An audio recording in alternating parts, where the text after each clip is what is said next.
Good morning, students. How are you all? I hope you all will be fine. Now, today we will discuss about the development of embryo sac or development of female gametophyte. So, today we will discuss about development of female gametophyte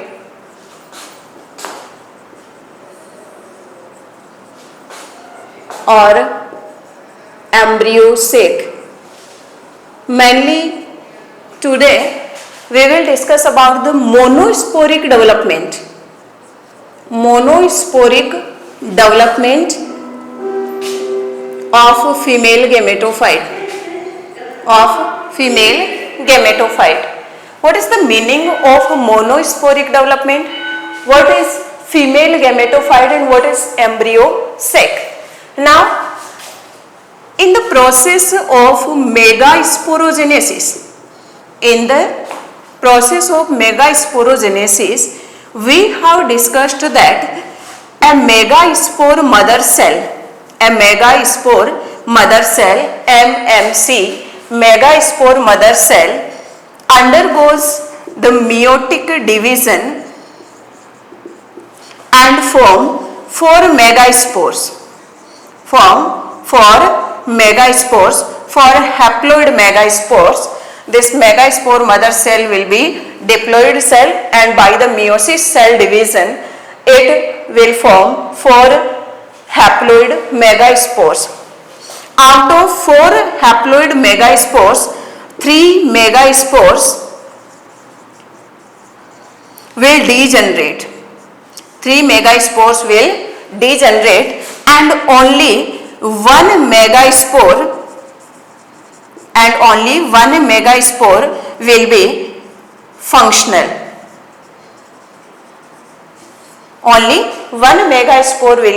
functional. This functional megaspore develops the embryo sac. Now here the embryo sac will develop from a single megaspore.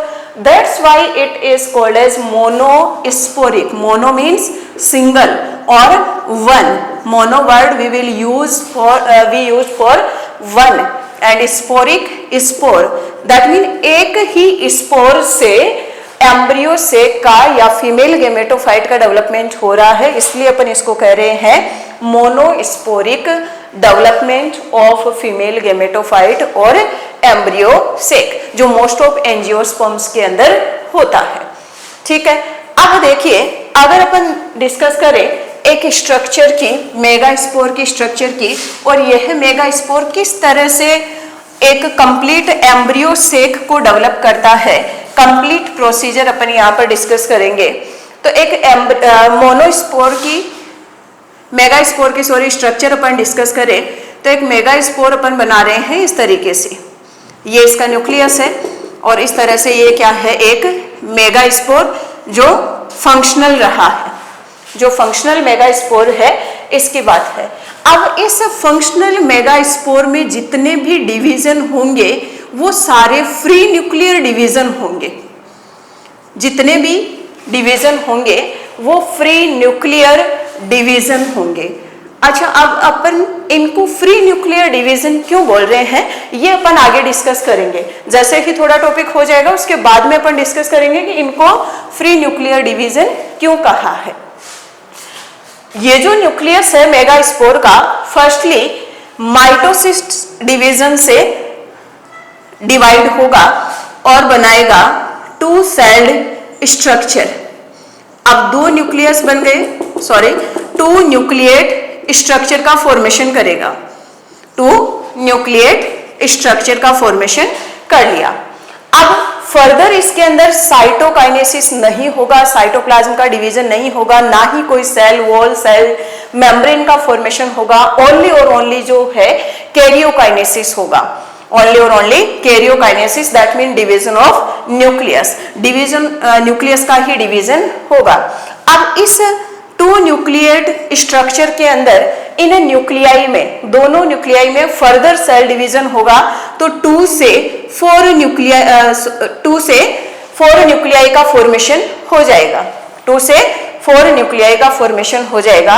Before this division these both nuclei move towards the opposite poles, that mean one nucleus move toward the chalazal end and one nucleus will move towards the micropylar end. So इस तरह से यह to nucleate structure बन गई। Poles की तरफ जाने के बाद में अब इसमें फर्दर डिवीजन होगा तो दोनों जो न्यूक्लियाई हैं उनके अंदर फर्दर माइटोसिस होगा। तो यहाँ पर इस पोल पर, चैलेजल एंड पर या चैलेजल पोल पर 1 न्यूक्लियस डिवाइड होगा और 2 न्यूक्लियाई का फॉर्मेशन करेगा। ये भी डिवाइड होगा, 1 से 2 न्यूक्लियाई बन जाएंगे। तो इस तरह से यह 4 न्यूक्लिएट स्ट्रक्चर बन गई। 4 न्यूक्लिएट स्ट्रक्चर का फॉर्मेशन हो गया। और फिर फर्दर अपन बात करते हैं, फर्दर डिवीजन होगा चैलेजल एंड की तरफ और माइक्रोपाइलर एंड की तरफ। तो यहाँ पर 2 न्यूक्लियाई है, 2 न्यूक्लियाई है, दोनों में फिर से डिवीजन हुआ तो 2 से बन गए 4, तो 4 nuclei on each pole form हो गए, बन गए। अब देखिए आपने डिस्कस किया था कि फ्री न्यूक्लियर डिवीजन, इसको फ्री न्यूक्लियर डिवीजन क्यों कह रहे हैं। यहां पर देखिए एक सिंगल सेल में ही ये जो न्यूक्लियाई है, काफी सारे न्यूक्लियाई है, मल्टी न्यूक्लिएट स्ट्रक्चर है, सेल जो है वो मल्टी न्यूक्लिएट है, इसमें किसी भी तरह का सेल वॉल का या सेल मेम्ब्रेन का फॉर्मेशन नहीं हुआ। और in a single cell these nuclei are roaming from here where, ठीक है। मतलब ये जो न्यूक्लियाई है फ्रीली इसके अंदर, एक सेल के अंदर घूम रहे हैं, इसलिए अपन इसको कह रहे हैं फ्री न्यूक्लियर कंडीशन, और ये डिविजन्स को कह दिया अपन ने फ्री न्यूक्लियर डिवीजन, ठीक है। तो देखिए जैसे ही अब अपन इसको कह देंगे एट न्यूक्लिएट स्ट्रक्चर, अब एट न्यूक्लियाई बन गए। अब यहां पर देखिए नेक्स्ट जो स्टेज है, अब इसके अंदर cell wall and cell membrane का फॉर्मेशन होना शुरू हो जाएगा। Cell wall and cell membrane का फॉर्मेशन हो जाएगा। That mean now after eight nucleate structure last karyokinesis will be followed by the cytokinesis. Last जो कैरियोकाइनेसिस है, लास्ट न्यूक्लियर डिवीजन जो होगा, उसके बाद में साइटोकाइनेसिस होगा, और साइटोकाइनेसिस होगा तो यहां पर देखिए एक ऐसी स्ट्रक्चर बनेगी, अपन इसको इधर लिख देते हैं एट न्यूक्लिएट स्ट्रक्चर। अब इस तरह से अपन इसको कंप्लीट रिप्रेजेंट कर सकते हैं। तो ये तो अपन ने इनको एंड को रिप्रेजेंट कर दिया चैलेजल एंड, और ये वाला एंड अपन ने रिप्रेजेंट कर दिया माइक्रोपाइलर एंड, ठीक है।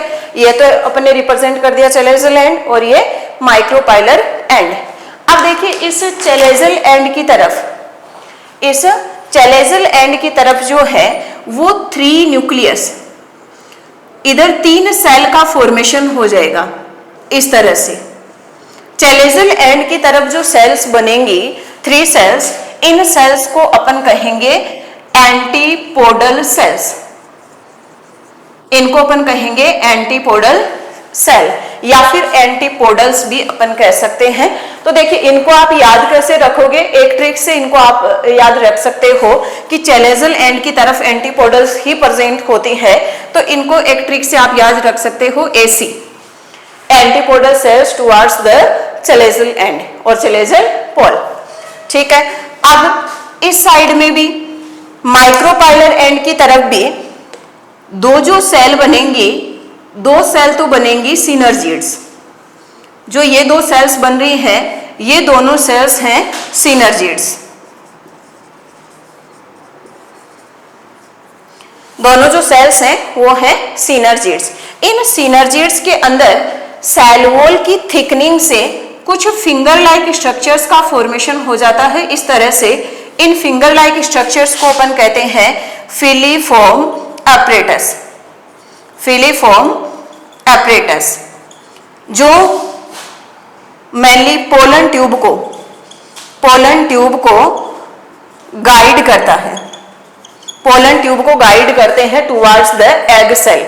एग सेल की तरफ पोलन ट्यूब को गाइड करने का काम करते हैं। ये कुछ केमिकल्स को सिक्रेट करते हैं और यहाँ पर कीमोट्रोपिक मूवमेंट होती है। दैट मीन पोलन ट्यूब जो है वो टुवर्ड्स द केमिकल्स ग्रोथ करती है। तो मतलब पोलन ट्यूब को ये एग सेल की तरफ गाइड करने का काम करते हैं। ये इंडिकेट करते हैं कि यहाँ पर एग सेल प्रेजेंट है बाय कंटेनिंग फीमेल गैमेट। और इन सिनर्जिड्स के बीच में यहाँ पर एक जो सेल होगी वो बड़ी सेल होगी, जो लार्ज सेल होगी वह यहाँ पर उसको अपन कहेंगे एग सेल। ये जो होगी वो होगी एग सेल। एग सेल और सिनर्जिड्स तीनों को एक साथ अपन कह सकते हैं एग एपरेटस। तीनों को एक साथ अपन कहते हैं एग एपरेटस। ठीक है, इसको अपन कह देंगे एग एपरेटस। तो egg apparatus, one egg cell and two synergids, तीनों मिलकर बनाती हैं एग एपरेटस। अब देखिए यहाँ पर तीन जो 6 न्यूक्लियाई है, आउट ऑफ 8 न्यूक्लियाई 6 न्यूक्लियाई तो इन 6 सेल्स के अंदर इनकॉर्पोरेट हो गए, लेकिन रिमेनिंग 2 न्यूक्लियाई है वो कहाँ है? तो इनमें से ईच पोल से, हर एक पोल से एक एक जो न्यूक्लियस है वो सेंटर में आ जाएगा, इसके सेंटर में आ जाएगा। और जो सेंटर में आएंगे इन न्यूक्लियाई को अपन कहेंगे पोलार न्यूक्लियाई। ये फ्यूज नहीं होंगे, पोलार न्यूक्लियाई। ठीक है, इन पोलार न्यूक्लियाई के चारों ओर भी अपन इस तरह से सेल वॉल का फॉर्मेशन कर देंगे और ये इस तरह से बन जाएगी सेल, जिसको अपन कहेंगे सेंट्रल सेल। इसको अपन कह देंगे सेंट्रल सेल। तो इस तरह से सेंट्रल सेल के अंदर देखिए 2 पोलार न्यूक्लियाई प्रेजेंट है। दैट मीन 2 न्यूक्लियाई है। Out of 8 nuclei 3 nuclei are in antipodals, 3 nuclei are in egg apparatus and 2 nuclei are in the form of polar nuclei. तो इस तरह से अपन कह सकते हैं कि एक जो मैच्योर एम्ब्रियो सेक है, एक मैच्योर एम्ब्रियो सेक है, यह है 8 न्यूक्लिएट एंड 7 सेल्ड स्ट्रक्चर होती है। 7 सेल्ड स्ट्रक्चर होती है। ये क्वेश्चन आपका पूछा जाता है, कॉम्पिटिटिव एग्जाम्स में भी पूछा जाता है और बोर्ड एग्जाम में भी पूछा जा सकता है। जो मैच्योर एम्ब्रियो सेक है उसके अंदर कितने सेल्स होंगी, कितने न्यूक्लियाई होंगी। ए mature embryo is 8 nucleate and 7 sailed structure. अब 8 न्यूक्लियाई अपन ने काउंट किए हैं। 3 न्यूक्लियाई कहां पर होंगे? एंटीपोडल्स के अंदर। 3 एंटीपोडल्स हैं तो तीनों के अंदर 3 न्यूक्लियाई होंगे। 2 न्यूक्लियाई होंगे सेंट्रल सेल में और 3 न्यूक्लियाई एग एपरेटस में, जिनमें से 2 सिनर्जिड्स के अंदर और 1 एग सेल के अंदर। और सेल्स की अपन बात करें तो सेल्स देखिए 3 सेल्स तो जो हैं वो कहां पर हैं? टेलेजल एंड पर इन द फॉर्म ऑफ एंटीपोडल्स। तो अपन इनको डायरेक्ट कह देंगे 3 आर एंटीपोडल्स। फिर 2 जो है वो है synergids and 1 is egg cell. Synergids and egg cell sorry, ये इनको एक साथ अपन कह देंगे एग एपरेटस। तो आप डायरेक्ट ये भी कह सकते हैं कि एग एपरेटस के अंदर 3 सेल्स हैं। जैसे अपन ने यहाँ पर 3 एंटीपोडल्स लिखा है, वैसे 3 सेल्स इन एग एपरेटस भी अपन कह सकते हैं। और 1 सेल जो है वो है central cell. 1 is central cell. तो इस तरह से 3, 2 एंड ये 2, 3, 2 एंड ये 2, टोटल हो गई 7 सेल्स। तो इस तरह से एम्ब्रियो सेक, एक मैच्योर एम्ब्रियो सेक जो है वो 7 सेल्ड एंड 8 न्यूक्लिएटेड स्ट्रक्चर होती है। So this is all about the development of or monosporic development of female gametophyte. I hope you will understand this topic very properly. Thank you so much.